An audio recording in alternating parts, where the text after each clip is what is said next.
بسم اللہ الرحمن الرحیم۔ اب آگے مصنف رحمۃ اللہ تعالی علیہ فرماتے ہیں کہ وہ لفظ جو دلالت کرتا ہے نا یا تو مفرد ہوگا یا مرکب ہوگا۔ یہاں پر صرف ابھی لفظوں کی بحث چل رہی ہے، تو یہ جو لفظ ہے یا تو یہ مفرد ہوگا یا مرکب ہوگا جو دلالت کرنے والا ہے۔ جیسے کہ میں نے کہا زید، تو لفظ زید نے ایک ذات پر دلالت کی ہے نا، یہ ایسا لفظ ہے جو دلالت کرنے والا ہے۔ اب یہ لفظ یا تو مفرد ہوگا جیسے کہ آپ نے دیکھا، یا زید کھڑا ہے، یہ لفظ کیا ہے؟ مرکب، یہ مرکب ہوگا۔ نہیں سمجھے؟ یا تو لفظ جو ہے جو دلالت کر رہا ہے ایک چیز سے دوسری چیز پر، یا تو یہ کیا ہوگا؟ مفرد ہوگا یا مرکب۔ اب مفرد کسے کہتے ہیں، مرکب کسے کہتے ہیں؟ تو مفرد اسے کہتے ہیں کہ لفظ کے اجزاء معنی کے اجزاء پر دلالت کریں لیکن اس دلالت کا ارادہ نہ کیا جائے، تو یہ ہے مفرد۔ اور اگر لفظ کے اجزاء سے معنی کے اجزاء پر دلالت کا ارادہ کیا جائے تو یہ ہے مرکب۔ ٹھیک ہے، تو اس طریقے سے اب جو مطلب اس میں کمی آتی رہے گی وہ مفرد بنتا رہے گا۔ جیسے کہ لفظ کے اجزاء ہی نہیں ہے نمبر 1، تو یہ بھی کیا ہو گیا؟ مفرد ہو گیا۔ جیسے کہ حمزہ استفہام آ، یہ کیا ہے؟ مفرد ہے۔ یا لفظ کے اجزاء ہیں لیکن معنی کے اجزاء نہیں نکل رہے ہیں، جیسے کہ زید ہے، زید کے اجزاء کیا نکلے؟ زا یا دال، لیکن معنی کیا ہے؟ زا کا کوئی معنی ہوتا ہے، یا کا کوئی معنی ہوتا ہے، دال کا بھی کوئی معنی نہیں ہوتا ہے۔ تو زید تو نکلا، لفظ زید نکلا لیکن اس کے معنی کچھ بھی نہیں نکلے۔ ٹھیک ہے، یا لفظ کے جز ہوں گے اور معنی کے بھی جز ہوں گے، لیکن لفظ کا جز معنی کے جز پر دلالت نہیں کرتا ہوگا جبکہ وہ کسی علم، کسی شخص کا نام ہو۔ جب کسی شخص کا نام ہوگا تو اس میں وہ معنی علمی پر دلالت کرے گا، نہ کہ معنی حقیقی پر دلالت کرے گا۔ سمجھ میں آ گیا؟ پھر مفرد کی ایک دوسری تقسیم کی، مفرد کی ایک دوسری تقسیم کس اعتبار سے؟ یا تو اپنے معنی پر مستقلاً دلالت کرتا ہوگا یا اپنے معنی پر مستقلاً دلالت نہیں کرتا ہوگا۔ اگر اپنے معنی پر مستقلاً دلالت کرتا ہے تو پھر وہ دو حال سے خالی ہے، یا تو وہ زمانہ بھی ملا ہوا ہوگا یا زمانہ ملا ہوا نہیں ہوگا۔ اگر زمانہ ملا ہوا نہیں ہے تو یہ اسم ہے، اور اگر زمانہ ملا ہوا ہے تو یہ کلمہ ہے۔ کیا ہے؟ فعل نہیں ہے، کلمہ ہے، کیونکہ فعل تو نحویوں کی نزدیک ہے، کلمہ منطقیوں کی نزدیک ہے۔ اور اگر وہ اپنی معنی پر دلالت ہی نہیں کر رہا سرے سے تو وہ کیا ہے؟ ادات ہے۔ کیا ہے؟ ادات۔ یہ آپ کو مفہوم سمجھ میں آ گیا پورا؟ اس کے بعد یہ بتایا کہ کلمہ اور فعل میں کیا فرق ہے۔ بعض لوگ یہ گمان کرتے ہیں جو کلمہ ہے وہی فعل ہے، جو فعل ہے وہی کلمہ ہے، تو کہا نہیں، ایسا نہیں، بلکہ کلمہ جو ہے یہ خاص ہے اور فعل کیا ہے؟ عام ہے نا۔ فعل عام ہے کلمہ سے، یعنی ہر کلمہ فعل تو ہے، ہر کلمہ فعل تو ہے لیکن ہر فعل کلمہ نہیں ہے نا۔ جیسے کہ اضربو، نضربو، تضربو، ہے نا، یا مثال طور پر یضربنہ، تضربنہ، جتنی بھی ہیں واحد مذکر غائب اور واحد مؤنث کے علاوہ جتنے بھی صیغہ ہیں سب کے سب مرکب، سب کے سب کیا ہیں؟ مرکب ہیں۔ بس واحد مذکر غائب کا صیغہ اور واحد مؤنث غائب کا صیغہ مفرد ہوگا، لیکن کب؟ جبکہ ضمیر سے خالی ہو۔ یاد رکھنا، جبکہ ضمیر سے خالی ہو تو صرف ایک ورڈ بچا ہے، ضربا یا ضربا، سمجھے؟ یضربو اور ضربا، یہ صرف ایک ایک لفظ بتا ہے۔ ان کے اندر ضمیر ہوگی تو ایک لفظ یہ آ گیا، کون سا؟ ایک جز یہ آ گیا ہوا ضمیر مثال کے طور پر، اور ایک یضربو آ گیا، دو ہو گئے نا۔ اب ان کی معنی بھی دو نکلیں تو مرکب ہو گیا، لیکن صرف ضربا با کو دیکھیں بس اور اس کو ضمیر سے خالی مانیں تو ابھی کیا ہے؟ مفرد ہے۔ یضربو میں بھی ایسے ہی کریں کہ اس میں کیا کریں؟ ہم ضمیر کو ضمیر سے خالی مانیں، یضربو کو خالی یضربو کہیں تو یہ بھی کیا ہے؟ مفرد ہے۔ سمجھ میں آ رہا ہے؟ لیکن اگر یضربو میں بھی ضمیر مانے اور ضربا میں بھی ضمیر مانے اور اب کہیں تو یاد رکھنا مرکب ہے۔ اب جتنے بھی صیغہ ہیں 14 کے 14 سب کے سب مرکب ہو جائیں گے۔ نہیں سمجھے آپ؟ کیوں؟ سب کے اندر ہی ضمیر ہے، اور جب سب کے اندر ضمیر ہو تو پھر کیا ہوگا؟ وہ معنی حدوثی پر دلالت کرے گا، ضربا، اور یہ واحد مطلب کسی غائب پر یا متکلم پر، ہے نا، یا ہے نا، سمجھا کہ ان چیزوں پر دلالت کرے گا۔ تو دو جز پائے گئے، ایک تو وہ جو فاعل ہے وہ پائے گئے اور ایک جو معنی حدوثی وہ پائے گئے، دو چیزیں پالے گئی تو یہ مرکب ہوگا۔ سمجھے؟ تو اس لیے کہا کلمہ خاص ہے، کلمہ وہ ہوتا ہے جس میں صرف ایک حرف ہو، ایک لفظ ہو، اور لفظ کے جز نہ ہو، ہے نا، یا لفظ کے جز تو ہوں لیکن معنی کے جز نہ نکلتے ہوں۔ یہاں پر لفظ کا جز تو نکلا لیکن معنی کے جز نہیں نکلے، دعات کا کوئی معنی نہیں، وا کا کوئی معنی نہیں، با کا کوئی معنی نہیں۔ لیکن اگر ضربا میں ہوا ضمیر مانے تو ہوا کا کوئی معنی اور ضربا کا بھی کوئی معنی تو ہی مرکب ہو جائے گا۔ سمجھ رہے ہیں آپ لوگ؟ ہاں۔ اب اس کے بعد ایک تیسری اور تقسیم کی، تیسری تقسیم جو کی ہے وہ اس اعتبار سے کی ہے کہ مفرد یا تو ایک لفظ ہوگا اور اس کا ایک ہی معنی ہوگا، اور یا ایک لفظ ہوگا اس کے کثیر معنی ہوں۔ اگر لفظ ایک ہے اور اس کے ایک ہی معنی ہے تو اسے بولتے ہیں متحد المعنی. اسے کیا بولتے ہیں؟ متحد المعنی بولتے ہیں. ٹھیک ہے. اور اب اس کی متحد المعنی کی 3 قسمیں نکلتی ہیں. ایک علم ہوگا, ایک متواتی ہوگا اور ایک مشکک ہوگا. علم یا تو یعنی یوں کر کے کہیے, علم وہ ہوتا ہے جو متعین و مشخص چیز پر دلالت کرے, ایک خاص چیز پر دلالت کرے, پارٹیکولر چیز پر دلالت کرے. تو وہ کیا ہے؟ وہ کیا ہے؟ علم ہے. اور یاد رکھیں اس کو جزء حقیقی بھی بولتے ہیں. اسے کیا بولتے ہیں؟ جزء حقیقی بھی. جیسے زید ہو گیا, عمر ہو گیا, بکر ہو گیا, یہ سورج ہو گیا, یہ ٹیوب لائٹ ہو گیا, یہ کولر ہو گیا, یہ پنکھا ہو گیا, یہ سب کے سب کیا ہے؟ علم ہے. یہ کیا ہے؟ علم ہے. اور اگر ایک لفظ ہو اور کثیر افراد پر دلالت کر رہا ہے, دیکھو الگ الگ معنی پر دلالت نہیں کر رہا ہے, کثیر افراد, معنی ایک ہی نکل رہا ہے بیٹا, یاد رکھنا. میں اگر یہ کہہ دوں گا معنی کثیر ہو رہا ہے تو یہ متکثر المعنی ہو جائے گا. میں یہ نہیں کہہ رہا کہ مطلب بہت سارے معنی نکل رہے ہیں, میں یہ کہہ رہا ہوں کہ معنی ایک ہی نکل رہا ہے, لیکن یہ معنی صرف کثیر افراد پر دلالت کر رہا ہے. نہیں سمجھے؟ ابھی اگر کثیر افراد پر دلالت اس طور پہ کرے کہ سب پر برابر برابر صادق آئے تو اسے بولتے ہیں متواتر. جیسے کہ انسان ہے تو انسان, یہ بھی انسان ہے, زید بھی انسان ہے, بکر بھی انسان ہے, خالد بھی انسان ہے, عمر بھی انسان ہے, یہ تمام کے تمام انسان ہیں. اب ایسا تھوڑی نہیں کہتے ہیں کہ یہ کم انسان ہے, یہ زیادہ انسان ہے, بلکہ برابر برابر سب میں صادق آتا ہے. چاہے چھوٹا سا ایک بچہ ہو وہ بھی کیا ہے؟ انسان ہے. بالکل بوڑھا ہو چکا وہ بھی کیا ہے؟ انسان. سب کے سب کیا ہے؟ انسان ہی ہے نا. تو یہ برابر برابر صادق ہے تو اسے بولتے ہیں متواتر. اور اگر کسی پر ازدیت کے اعتبار سے آ رہا ہے نا, مطلب کسی پر کم آ رہا ہے, کسی پر زیادہ آ رہا ہے, کسی پر پہلے آ رہا ہے, کسی پر بعد میں آ رہا ہے, تو یاد رکھیں وہ ہے مشکک. وہ کیا ہے؟ مشکک ہے. جیسے کہ مثال طور پر سفید, تو سفید ایک بہت زیادہ وائٹ کلر ہوگا اسے بھی سفید بولیں گے, لیکن ایک جو لو کلر کا وائٹ کلر ہوگا اسے بھی کیا بولیں گے؟ سفید ہی بولیں گے. لیکن کیا ہر ایک سفیدی ایک جیسی ہے؟ نہیں, کسی میں کم ہے اور کسی میں زیادہ, لیکن سفید کا اطلاق سب پر ہو رہا ہے, تو یہ مشکک ہے. یہ کیا ہے؟ برابر برابر اگر صادق نہ ہے تو یہ کیا ہے؟ مشکک. پھر اس کے بعد بتایا تھا متکثر المعنی. تو متکثر المعنی اسے بولتے ہیں کہ لفظ ایک ہی ہے لیکن اس کے معنی کثیر ہے, اسے کیا بولتے ہیں؟ متکثر المعنی. پھر متکثر المعنی کی 4 قسمیں بیان کی. نمبر 1 مشترک, نمبر 2 منقول, نمبر 3 حقیقت, نمبر 4 مجاز.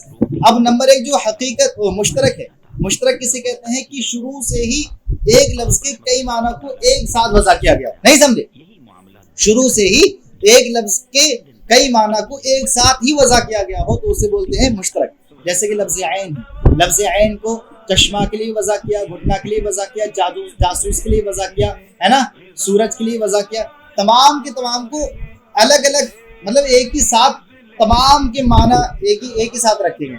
یعنی ہم سنتے ہوئے آ رہے ہیں شروع سے کہ اس کو نہ عین کو گھٹنا بھی کہتے ہیں, جاسوس بھی کہتے ہیں, شروع سے ہی یہ سنتے ہوئے آ رہے ہیں. ایسا نہیں پہلے خالی گھٹنا مانا تھا, بعد میں جاسوس رکھ دیا, بعد میں سورج رکھ دیا, بعد میں گھٹنا رکھ دیا, ایسا نہیں, بلکہ شروع سے ہی سارے معنی ایک ساتھ وضع کیے گئے. اس کو بولتے ہیں مشترک. نہیں سمجھے آپ؟ پھر اس کے بعد منقول بیان کیا. منقول کہتے ہیں کہ شروع سے ایسا نہ ہو کہ ایک ہی ساتھ سب کی وضع ہوئی ہو, بلکہ ایسا ہوا ہو کہ پہلے کسی اور چیز میں اس کو وضع کیا گیا تھا, کسی اور چیز کے لیے وضع کیا گیا تھا ابتدا, پھر بعد میں دوسری معنی کے لیے وضع کر دیا گیا, اور دوسرے معنی کو ایسا مشہور کیا گیا کہ پہلے والے معنی کو بالکل چھوڑ دیا گیا. نہیں سمجھے؟ اسے بولتے ہیں منقول. جیسے کہ صلاۃ ہے, لفظ صلاۃ, اس کا معنی پہلے کیا آتا تھا؟ اس کا معنی دعا کیا آتا تھا, لیکن بعد میں اس کا معنی کیا رکھ دیا گیا؟ جو اعضائے ارکان مخصوصہ ہیں یعنی نماز, اس کا معنی رکھ دیا گیا صلاۃ. اب یہ صلاۃ نماز کے معنی میں ایسا مشہور ہوا کہ دعا کے معنی کو بالکل چھوڑ دیا گیا. سمجھ میں آ رہا ہے آپ کو؟ ہاں. اب دعا کے معنی کو بالکل چھوڑ دیا گیا تو یہی ہے منقول. اب اس منقول کی 3 قسمیں ہوتی ہیں, ایک منقول عرفی, ایک منقول شرعی اور ایک منقول اصطلاحی. منقول عرفی جو عوام نے جو ہے وضع کیا ہو کہ ایک معنی کا, اس کا ایک معنی پہلے اور تھا, پھر اس کا دوسرا معنی رکھا اور دوسرے معنی کو بہت زیادہ مشہور کر دیا. جیسے کوفتہ معنی آتا ہے کوٹنا, لیکن اس کا معنی بعد میں کیا رکھ دیا گیا؟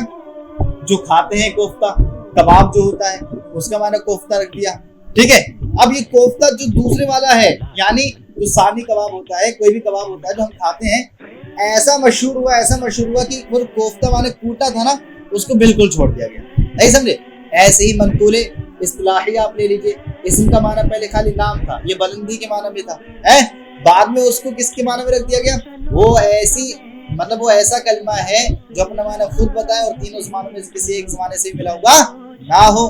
اس کا معنی جو ہے منقول کیا بولتے ہیں, ہاں, اصطلاح میں یہ رکھ دیا گیا. سمجھ آ رہا نا؟ تیسرے کیا ہیں؟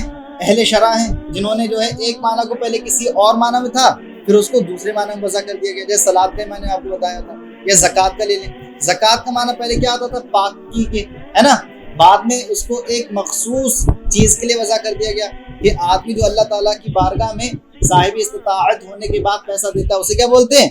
زکوٰۃ بولتے ہیں۔ اور پھر حقیقت کسے کہتے ہیں؟ یعنی یہ تو منقول کی 3 قسمیں چل رہی تھی، ویسے جو متکسل معنی تھا اس کی 4 قسمیں تھی نا، اس میں سے 2 بیان ہوئی ہیں، ابھی 2 اور بچی، حقیقت اور مجاز۔ حقیقت کسے کہتے ہیں؟ کہ لفظ اپنے معنی موضوع لہو میں ہی استعمال ہو، یعنی جس کے لیے وضع کیا گیا تھا اسی میں استعمال ہو تو اسے بولتے ہیں حقیقت، اور اگر اب معنی موضوع لہو کی غیر میں استعمال ہو ہے تو وہ کیا ہوتا ہے؟ مجاز ہوتا ہے۔ جیسے کہ شیر ہے، لفظ شیر، تو شیر یہ اس جنگلی جانور کو بھی بولتے ہیں جو کہ جنگل میں رہتا ہے، اور اس شیر کو نہ کبھی کوئی بہادر شخص کو بھی شیر کہہ دیا جاتا ہے۔ تو یہ کیا ہے؟ یہ مجازی معنی ہے۔ اب حقیقی معنی کون سا ہے؟ جو درندے کے لیے وضع کیا گیا ہے، اور مجازی معنی کون سا ہے؟ جو بہادر کے لیے وضع کیا گیا ہے۔ پھر اس کے بعد آپ کو مترادف لفظ کے بارے میں بتایا تھا کہ لفظ کی معنی کثیر ہو، ایسے کو لفظ کثیر ہو، لفظ کثیر ہو لیکن معنی سب کا ایک ہی نکلتا ہو تو اسے کیا بولتے ہیں؟ مترادف بولتے ہیں۔ جیسے کہ میں نے آپ کو بشر اور انسان کے بارے میں بتایا تھا، جو بشر ہے وہی انسان ہے، جو انسان ہے وہی بشر ہے۔ ایسے آپ کو انہوں نے ایک مثال دی تھی اسد اور لیس کی، اسد معنی بھی شیر آتا ہے اور لیس معنی بھی شیر آتا ہے، تو معنی لفظ کثیر نکل رہے ہیں، لفظ کثیر ہے لیکن معنی سب کا ایک ہی ہے نا، سمجھ میں آ رہا؟ اسے بولتے ہیں مترادف۔ اور اگر لفظ کثیر ہو اور معنی بھی الگ الگ ہو، توجہ ہے شاد بھائی، لفظ کثیر ہو اور معنی بھی الگ الگ ہو تو اسے بولتے ہیں متباینین۔ کیا بولتے ہیں؟ متباینین۔ جیسے کہ شجر اور حجر، شجر کا معنی درخت ہے اور حجر کا معنی پتھر ہے، دونوں کے معنی الگ الگ ہیں۔ کتاب اور قلم، کتاب کا معنی الگ ہے، قلم کا معنی الگ ہے۔ موبائل اور وائٹ بورڈ، موبائل کا معنی الگ ہے، وائٹ بورڈ کا معنی الگ ہے۔ تو یہ کیا ہے؟ متباینات۔ سمجھ میں آ گیا؟ اس کے بعد مرکب شروع ہوا، تو مرکب کسے کہتے ہیں؟ مرکب کی 2 قسمیں بیان کی، ایک مرکب تام، مرکب کی تعریف تو پہلے پڑھ چکے ہیں نا اپنے لوگ، کہ لفظ کے جز معنی کے جز پر دلالت کرتے ہیں اور اس دلالت کا ارادہ بھی کیا جائے، تو یہ کیا ہے؟ مرکب ہے۔ اب اس مرکب کی 2 قسمیں، ایک مرکب تام اور ایک مرکب ناقص۔ مرکب تام اسے کہتے ہیں کہ جس پر سکوت کرنا درست ہو، جس پر سکوت کرنا درست ہو، مطلب کیا ہے کہ اگر ہم خاموش ہوں تو اس کے بعد سننے والے کو کوئی نہ کوئی فائدہ ہو جائے، کوئی خبر مل جائے یا کوئی طلب مل جائے، اسے کیا بولتے ہیں؟ مرکب تام بولتے ہیں۔ سوری، اسے مرکب تام بولتے ہیں، ٹھیک ہے نا۔ پھر مرکب تام کی 2 قسمیں ہے نا، ایک خبر اور ایک دوسری انشاء، یعنی خبریہ کہہ سکتے ہیں، اور اس خبر کو قضیہ بھی کہتے ہیں۔ اس خبر کو کیا کہتے ہیں؟ قضیہ بھی کہتے ہیں۔ اور خبر و قضیہ کہتے ہیں کسے؟ تو اگر کسی چیز کی جو حکایت بیان کی جاتی ہے نا، اب جو حکایت بیان کی گئی ہے اسے خبر و قضیہ کہتے ہیں، اگر اس میں کذب و صدق کا احتمال بھی ہو تب، یعنی اس کے کہنے والے کو سچا یا جھوٹا کہا جا سکے تب، ہے نا، سمجھ میں آ گیا۔ اس کے بعد جو ہے کس کا؟ انشاء بیان کیا گیا تھا، یعنی مرکب تام کی دوسری قسم کیا ہے؟ انشاء، یعنی جس میں صدق و کذب کا احتمال نہ ہو، اسے کیا بولتے ہیں؟ انشاء بولتے ہیں۔ اب انشاء کی بہت ساری قسمیں، امر، نہیں، ترجیح، رکوع، تمنی وغیرہ، یہ سب کے سب کیا ہیں؟ انشاء کی قسمیں۔ اس کے بعد جو ہے مرکب ناقص کی قسمیں بیان کی گئی، تو مرکب ناقص کی 2 قسمیں ہوتی ہیں، ایک مرکب تقییدی ہوتی ہے اور ایک مرکب غیر تقییدی ہوتی ہے۔ مرکب تقییدی کسے کہتے ہیں؟ کہ دوسرا جز پہلے جز کے لیے قید بنے تو یہ ہے مرکب تقییدی، اور اگر دوسرا جز پہلے جز کے لیے قید نہ بنے تو یہ کیا ہے؟ مرکب غیر تقییدی۔ پھر مرکب تقییدی کی 2 قسمیں بیان کی، نمبر 1 جو اضافی، مرکب اضافی، اور نمبر 2 مرکب توصیفی۔ مرکب اضافی کسے کہتے ہیں؟